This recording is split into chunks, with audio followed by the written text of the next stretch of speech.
बिस्मिल्लाहिर्रहमानिर्रहीम। अस्सलाम वालेकुम friends, welcome back to my channel cook food easy. आज हम पोटैटो के स्नैक्स बनाएंगे हार्ट शेप में। बहुत ही इजी एंड सिंपल और बहुत ही कम चीज़ों से बनाएंगे इसे, और साथ ही इसे हम बहुत कम टाइम में बनाएंगे। वीडियो का एंड तक ज़रूर देखिएगा, बहुत ही यूज़फुल रेसिपी है, बहुत ही जल्दी से झटपट से बन जाने वाली रेसिपी है। मैंने इसे गेस्ट स्पेशल में बनाया था, आप भी कभी भी बना सकते हो। तो चलिए इसे बनाना स्टार्ट करते हैं। इसे बनाने के लिए सबसे पहले हमने यहाँ पे आलू को बॉईल करके हल्का सा ठंडा कर लिया था, पूरी तरीके से ठंडा नहीं किया था। 50% ये ठंडा हुआ तो हमने इसे मैश कर लिया है। अब इसे मैश करने के बाद डाल देते हैं मसाले, जिसमें हमने नमक टेस्ट के अकॉर्डिंग ले लिया है, और साथ ही इसमें भुना और पिसा हुआ ज़ीरा ले लेते हैं half tea spoon, and 1 teaspoon इसके अंदर हमने चाट मसाला लिया है, हाफ़ टी स्पून हमने लिया है amchur powder, and half teaspoon garam masala powder. इसके साथ ही ले लेते हैं 1 टीस्पून से थोड़ा सा कम हमने लिया है चिली फ्लेक्स, और साथ ही यहाँ पे हम थोड़ी सी एकदम हल्दी ली है। इसे ऑप्शनल है, आप चाहें तो हल्दी स्किप भी कर सकते हो। अब हम ले लेते हैं थोड़ी सी सब्जियाँ, जिसमें हमने लिया है 2 से 3 हरी मिर्चों को बारीक चॉप कर लिया है, और एक छोटे साइज़ की शिमला मिर्च को भी चॉप कर लिया है, और साथ ही एक मीडियम साइज़ की प्याज को भी हमने बारीक चॉप किया है, और थोड़ा सा हरा धनिया लिया है। अब सारी चीज़ों को हमने डाल दिया है, सारी सब्जियाँ, सारी स्पाइसेस। तो आगे का प्रोसीजर करते हैं। इसे सबसे पहले तो हमें अच्छे से मिक्स करना है, और इसके साथ ही इसमें डाल देते हैं ब्रेड क्रम्स। यहाँ पे मैंने फ्रेश ब्रेड क्रम्स बनाया था घर पे, और ये मैंने पहले हाफ़ कटोरी डालकर इसे गूंद लिया है, और ज़रूरत के हिसाब से मैंने इसमें वापस से डाल लिया है हाफ़ कटोरी। तो कंप्लीट 1 कटोरी हमने ब्रेड क्रम्स का इस्तेमाल किया है। ये मोस्ट इम्पॉर्टेंट है, इसलिए आप लोग इसका इस्तेमाल ज़रूर करें, इसे स्किप नहीं कर सकते हैं।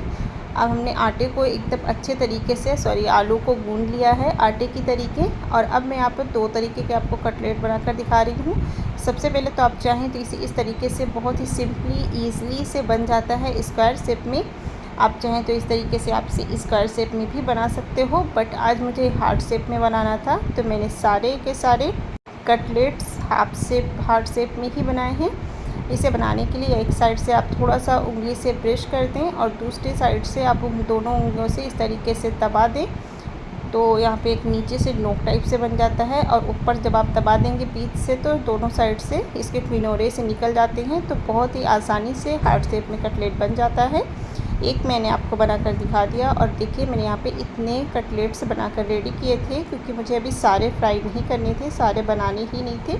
तो यहाँ पे मैंने इतना सा रख दिया है, और इसे हम बाद में यूज़ करेंगे, बाद में इसका बनाएंगे कटलेट्स। तो यहाँ पे चलिए फ्राई कर लेते हैं हमारे इतने से कटलेट्स।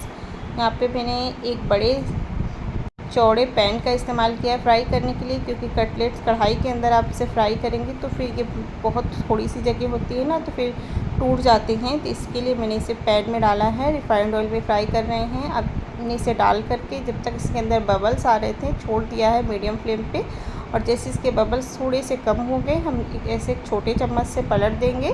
बड़े चम्मच का इस्तेमाल नहीं करें, क्योंकि अगर उसमें नोक किनोर ज़्यादा उसके पैन होते हैं और इस तरीके से आपके कटलेट टूट जाएंगे। तो 1 टीस्पून से पहले अच्छे तरीके से अलट पलट कर इसे फ्राई कर लें, उसके बाद चम्मच से आसानी से निकाल लें। अब हमने यहाँ पे 1 राउंड के कटलेट फ्राई कर लिए हैं, इसे एक पेपर पे निकाल लिया है। अब सिंपली हम दूसरे जो बचे हुए कटलेट्स हैं उन्हें भी डाल देते हैं 1 बाय 1 करके।